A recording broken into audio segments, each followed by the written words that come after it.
오늘 말씀 출애굽기 11장 말씀입니다. 오늘 본문에는 애굽에 내려진 10번째 재앙에 대한 실현 과정에 대해서 소개하고 있습니다.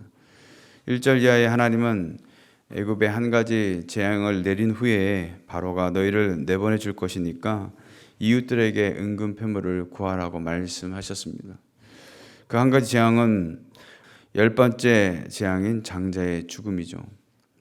즉 애굽의 모든 장자와 가축에 처음 난 것을 죽이는 역사상 그 유래를 찾아보기 힘든 전무후무한 재앙이었던 것이죠. 여기에는 바로의 장자도 예외가 없었습니다. 다시 말해 애굽의 존귀한 자이든 비천한 자이든 관계없이 심지어 가축까지 죽음을 피해갈 수 없었다는 것이죠. 그렇다면 왜 사람이 아닌 가축에 처음 난 것까지 죽음의 대상이 되었을까? 이는 애굽에 내려진 재앙들 모두가 앞에서 살폈듯이 애굽에서 숭배된 우상에 대한 심판이었다라는 것이죠. 그토록 믿었던 우상들이 얼마나 무기력하고 아무 능력이 없는 존재요. 신이라고 믿었던 대상으로부터 오히려 고통받게 됨을 분명히 보여주셨던 것이죠. 이는 가축들도 마찬가지입니다. 당시 애굽 사람들이 짐승을 우상으로 섬기는 경우가 많았다는 점에서 볼 때 짐승에 대한 심판은 우상들의 무력함을 보여주기 위한 목적도 있었다는 것이죠.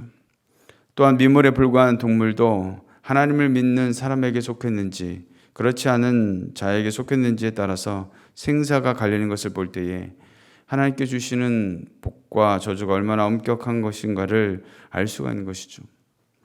무엇보다 궁극적인 이유는 이스라엘 백성들을 애굽에서 출애굽시키기 위함이었고 더 나아가 이 세상의 모든 것의 주인이 바로 하나님이시며 하나님 한 분만이 인간의 생사 화복을 그리고 그 역사를 주관하시기에 다른 모든 신은 거짓됨을 확실히 보여주고 계신 것입니다. 이러한 재앙이 얼마나 고통스러웠는지 6절에 기록하고 있기를 애굽 온 땅에 전무후무한 큰 부르짖음이 있으리라 라고 말씀하고 있습니다. 여기 부르짖음이라는 것은 그 의미가 울부짖음을 얘기하는 것이죠. 울부짖음은 스스로 힘으로 해결할 수 없는 너무나도 큰 고통 때문에 도움을 부르짖거나 몹시 흥분하여 절규하는 것을 의미하는 것입니다. 출애굽기 3장 7절에 보면 여호와께서 이르시되 내가 애굽에 있는 내 백성의 고통을 분명히 보고 그들의 감독자로 말미암아 부르짖음을 듣고 그 근심을 알고 그랬습니다. 이 내용은 이스라엘 백성들이 애굽에서 너무나도 노역과 여러 가지 고통으로 인해서 하나님을 향하여 부르짖었던 그 내용이었죠. 여기에서 부르짖음이라는 것이 오늘 본문의 부르짖음과 같은 단어이며 뜻입니다.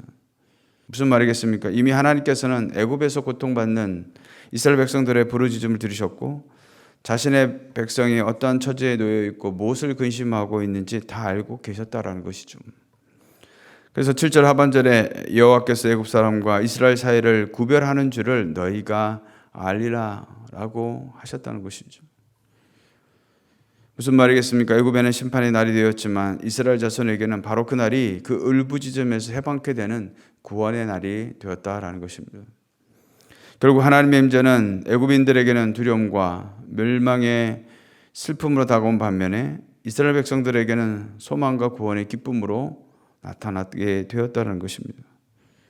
이처럼 하나님의 임재는 하나님과의 관계가 어떠하냐에 따라서 전혀 다른 결과를 가져다 주고 있는 것이죠. 하나님을 섬기지 아니하고 배척하는 자에게는 멸망의 심판으로 다가오는 반면에 하나님을 경외하며 그 말씀에 순종하는 성도들에게는 구원의 은총으로 다가오게 된다라는 사실입니다. 이러한 사실은 우리 주 예수 그리스도께서 이 땅에 재림하실 때도 우리의 눈으로 똑똑하게 목격하게 될 것이다라는 것이죠. 실로 주님께서는 이 땅에 다시 오실 때 주님을 믿지 아니하고 배척하며 자기 욕심에 따라 살면서 악을 행한 불의한 자들은 심판받고 영원한 멸망에 처하게 하신다는 것이죠. 그러나 세상의 박해 속에서도 끝까지 인내하며 믿음을 지키고 말씀에 순종하는 삶을 산 성도들에게 대해서는 멸망의 심판에서 구원하여 영원한 생명으로 인도해 드리시는 줄로 믿습니다.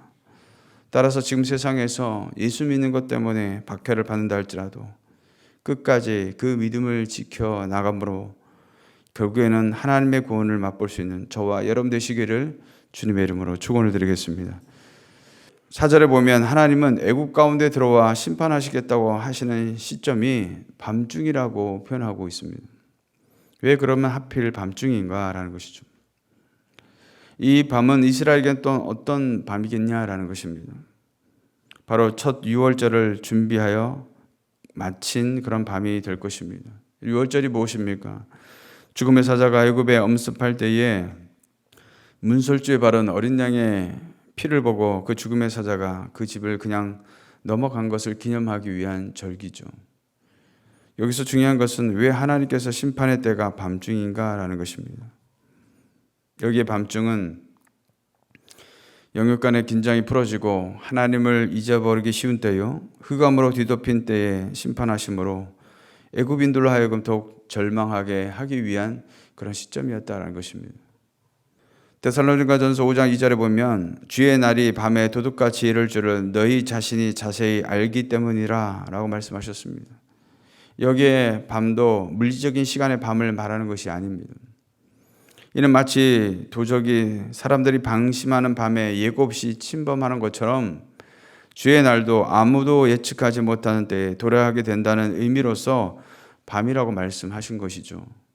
따라서 밤은 물리적인 낮과 밤을 초월하여 사람들이 영적으로 심히 타락하고 하나님을 잊고 살아가는 그런 영적인 밤을 의미하는 것입니다. 그렇습니다. 이 세상에 대한 하나님의 심판은 우리의 영혼이 죄악에 깊이 빠져 있을 때에 하나님의 심판의 경고에도 불구하고 회개치 않고 여전히 죄 가운데 행할 때 갑작스럽게 임하게 된다는 것을 말씀하고 있는 것이죠. 우리는 그러한 사실을 이미 성경에서 살펴볼 수 있습니다. 노아 시대의 대홍수 사건이나 소돔과 고모라의 유황불로 심판하신 그 사건을 통해서 얼마나 하나님의 심판이 엄미하고 무서운지를, 그리고 그 일들이 급작스럽게 일어나고 있는 것인지를 보여주고 있는 것이죠. 심지어 택한 이스라엘을 할지라도 하나님을 떠난다면 그들의 나라가 철저히 멸망하게 됨을 분명히 보여주셨습니다. 그러기에 이 세상의 영적인 밤이 깊어질수록 온갖 죄악이 차고 넘친다는 것은 무슨 뜻이겠습니까?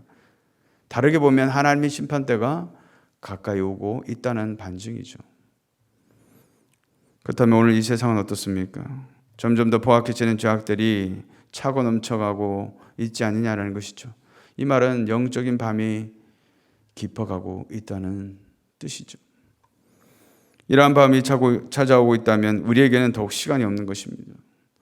언제라도 도둑같이 임할 하나님의 심판을 준비하면서 죄에 깊이 빠져서 멸망을 향해 달려가는 영혼들에게 복음을 전해야 한다는 사실이죠.